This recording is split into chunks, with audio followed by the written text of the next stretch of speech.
প্রিয় সহকর্মী ভাই বোনেরা, আসসালামু আলাইকুম। আমি আপনাদের মতো সাংবাদিক এবং আমি একজন অভিভাবক। সবসময় আমার অবস্থানটা থাকে ক্যামেরার ওই পাশে। আজকে একটা সঙ্গত কারণে ক্যামেরার এই পাশে আমি দাঁড়িয়েছি, কারণ আমি ফিল্ডে কাজ করি, মানুষের কাছে যাই। আমি নিজেও একজন ভুক্তভোগী। আমার একটা সন্তান আছে।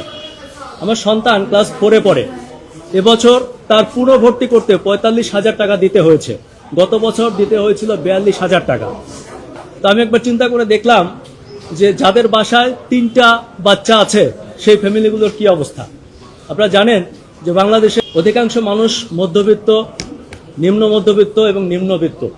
আমাদের সম্পদ নেই, আমাদের বাড়ি গাড়ি নেই। আমরা যারা নিম্ন মধ্যবিত্ত আমরা মনে করি আমাদের সন্তানটাই হচ্ছে আমাদের সম্পদ।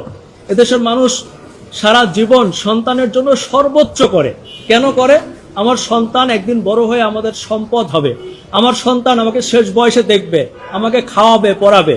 যেহেতু আমার জমি জমা টাকা পয়সা সম্পদ কিছু করতে পারে নাই, আমার সন্তানটা আমাকে শেষ বয়সে দেখবে, আমি আমার সর্বোচ্চ দিয়ে মানুষ করতে চাই। আর ঠিক এই টেন্ডেন্সির কারণে আমাদের মধ্যবিত্ত, নিম্ন মধ্যবিত্ত পরিবারগুলো একেবারে রাস্তার ফকির হয়ে যাচ্ছে তারা পড়াশোনা তো করাতে গিয়ে। কেউ কেউ বলে যে ভাই, ভালো প্রতিষ্ঠানে শিক্ষা গ্রহণ করার দরকার কি? এটা আমাদের একটা মানসিক শান্তি বা মানসিক তৃপ্তি যে আমরা চাই আমাদের সন্তানরা ভালো জায়গায় পড়ুক। আপনারা দেখবেন যারা বেশি নিম্নবিত্ত, যারা বস্তি লেভেলে থাকে, পাইপের মধ্যে বসবাস করে, আমি দেখছি তাদের বাচ্চাটাকেও সুন্দর ফিটফাট ভাবে একটা স্কুল ড্রেস পরানো হয়।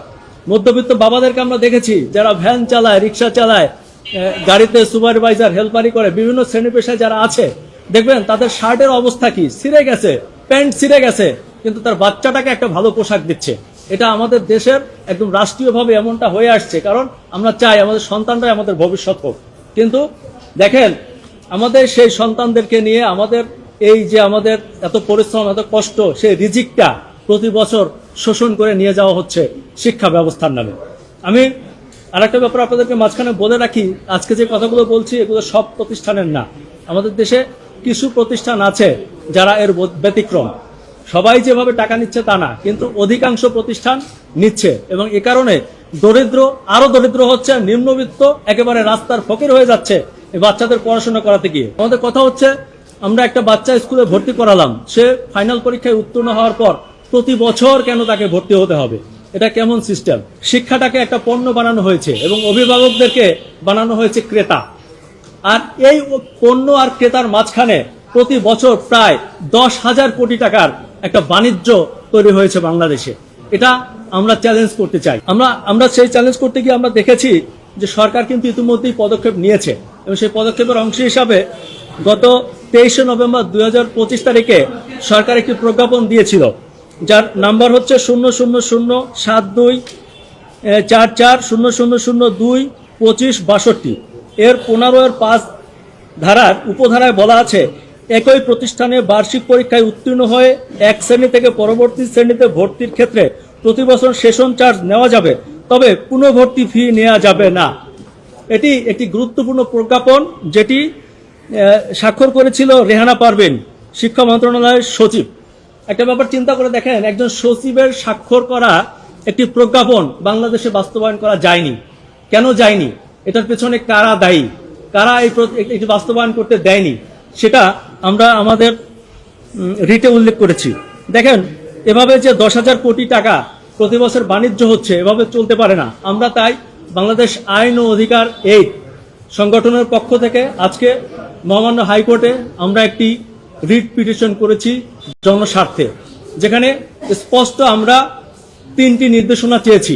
যার প্রথমটি হচ্ছে, প্রতি বছর পুনর্ভর্তির নামে এই যে 1,000 কোটি টাকা আদায় করা হচ্ছে, সেটি অবিলম্বে বন্ধ করতে হবে এবং এ ব্যাপারে একটি নির্দেশনা প্রদান করতে হবে।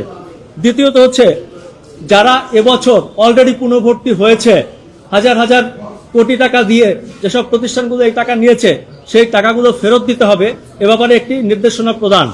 এবং সর্বশেষ আমরা মহামান্য হাইকোর্টের কাছে যেটি চেয়েছি, সেটি হচ্ছে সচিব রেহানা পারভীন স্বাক্ষরিত যে প্রজ্ঞাপনটি হয়েছে, সেটি বাস্তবায়ন করতে হবে এবং একটি আলাদা স্বাধীন মনিটরিং সেল গঠন করতে হবে এবং এটি প্রতি বছর মনিটর করতে হবে।